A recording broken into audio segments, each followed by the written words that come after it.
Hi guys, Pastor P here. Want to say hello and happy Palm Sunday. Hope that you're doing well today and hoping that you're having a great day. I won't take up much of your time. I just want to jump right in a Palm Sunday message. We're going to start with Zechariah, the prophet Zechariah, that's in the Old Testament. And it's going to be in chapter 9, verse 9, verses 9 and 10. Zechariah says, "Shout and cheer, daughter Zion. Raise your voice, daughter Jerusalem. Your king is coming, a good king who makes all things right, a humble king, riding a donkey, a mere colt of a donkey. I've had it with war. No more chariots in Ephraim, no more war horses in Jerusalem, no more swords and spears, bows and arrows. He will offer peace to the nations, a peaceful rule worldwide, from the four winds to the seven seas." And that comes from Zechariah 9, verses 9 through 10. And I want to share that with you because as we share the message of Palm Sunday, we usually just turn to the Gospels and look at the triumphal entry, what was going on that day. And so I want to share that with you now that you have the message from Zechariah, but I want to share with you in the New Testament in Luke chapter 19. It says that after Jesus had said this, he went on ahead going to Jerusalem. As he approached Bethphage and Bethany at the hill called the Mount of Olives, he sent two of his disciples, saying to them, "Go to the village ahead of you, and as you enter it, you will find a colt tied there, which no one has ever ridden. Untie it and bring it here. And if anyone asks you, 'Why are you untying it?' tell him, 'The Lord needs it.'" Those who were sent ahead went and found it just as he had told them. And as they were untying the colt, its owners asked them, "Why are you untying this colt?" I mean, just think about it. Two strangers come up, they see your colt there tied up, and they're beginning to untie it, and you as the owners are going to question what they're doing there.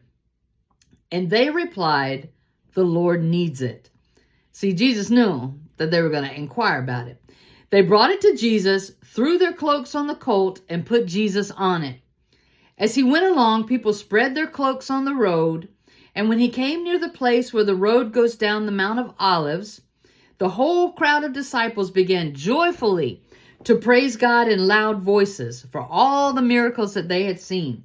"Blessed is the King who comes in the name of the Lord. Peace in heaven and glory in the highest." And some of the Pharisees in the crowd said to Jesus, "Teacher, rebuke your disciples," like silence them. Stop all that.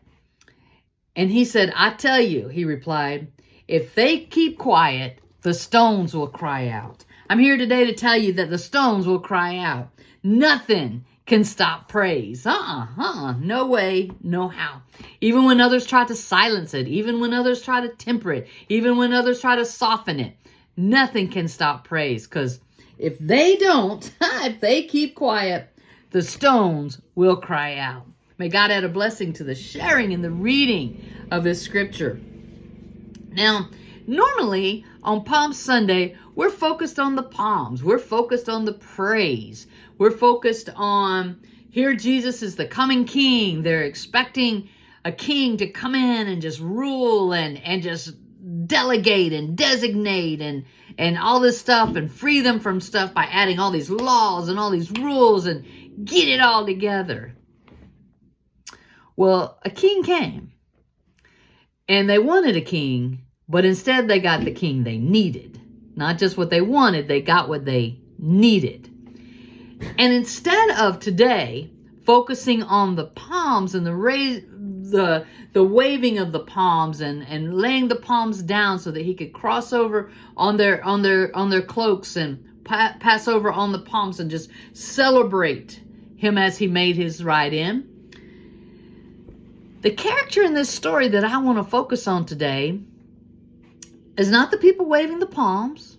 We always focused on Christ because he was making his triumphal entry. He was coming to say, "Hey, I'm here to liberate. And hey, you got victory. And hey, the enemy is defeated." Not the enemies they thought of, and not the liberation they thought of, and not what they thought they wanted, but there with what they needed. But the character I want to focus on is the donkey. And it was interesting to me to learn as I was researching this, that it was no surprise that he was going to come in on a donkey. Zechariah said it. He foretold it years before. He didn't come in on this big, huge war horse ready to just take on everything. He came in on a humble animal, a donkey. And interesting enough, I learned that donkeys were used to bring in royalty. He didn't come in on some brighty bright, blingy bling chariot or carriage of any means. He came in on a donkey. And in this particular story, it says that he told his disciples, two of his disciples, go to the village ahead of you. As you enter it, you'll find a colt tied there. You're going to find a young donkey tied there, which no one has ever ridden. Underline that. No one has ever ridden. Now, I don't know how much you know about horses or equine behavior, but to ride something, you got to break that thing. There's a wild streak in that thing. And so if you're just going to go untie something that's never been ridden before, you better get ready for an interesting ride. Now, as we think about this for just a second, he's going to ride a donkey no one's ever ridden yet. But first they got to untie it. So let's think about this. These disciples didn't know this colt. These disciples didn't know what they were up against. These disciples were just relying on the word of the Lord. They were just being obedient. And so when they showed up and he said that when you get there, somebody's going to ask you. They might ask you.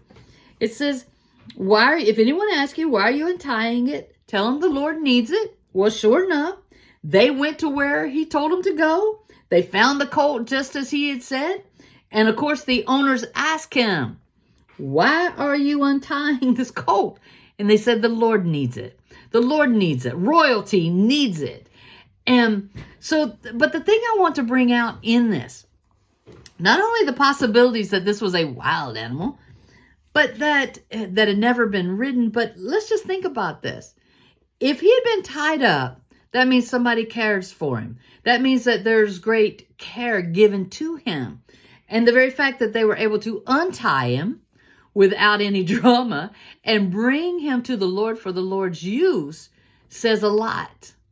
Says a whole lot. Because if you just went out into the desert where the wild donkeys are and you tried to put a halter on one of those and decide, I'm going to bring it home.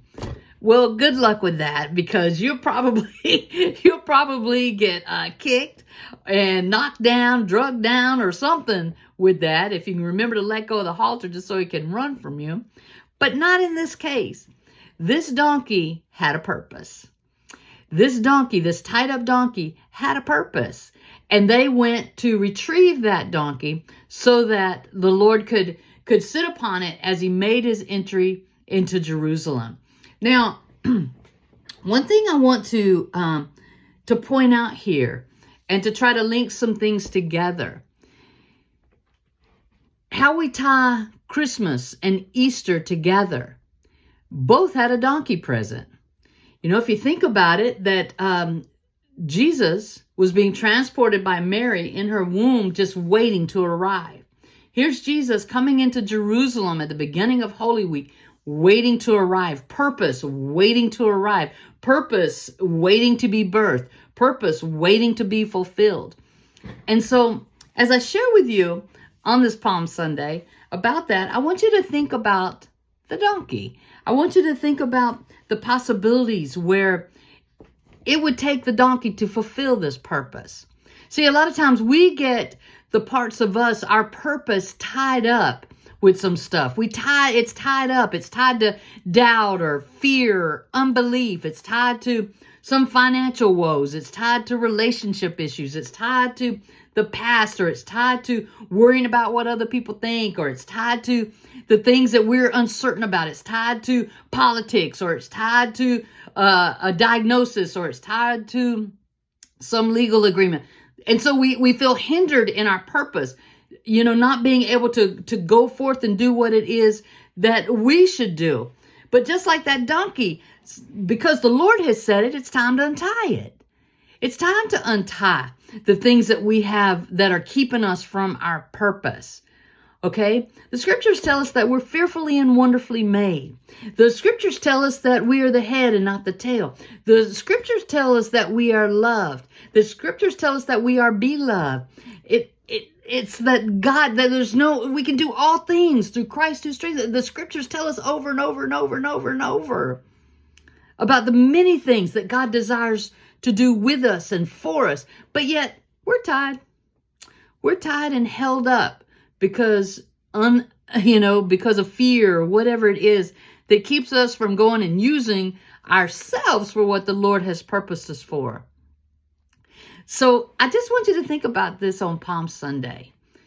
Just like that donkey, there are parts of us that need to be untied and unleashed and unhindered and unshackled from the things that are holding us back from doing what it is we were called and purposed to be and to do.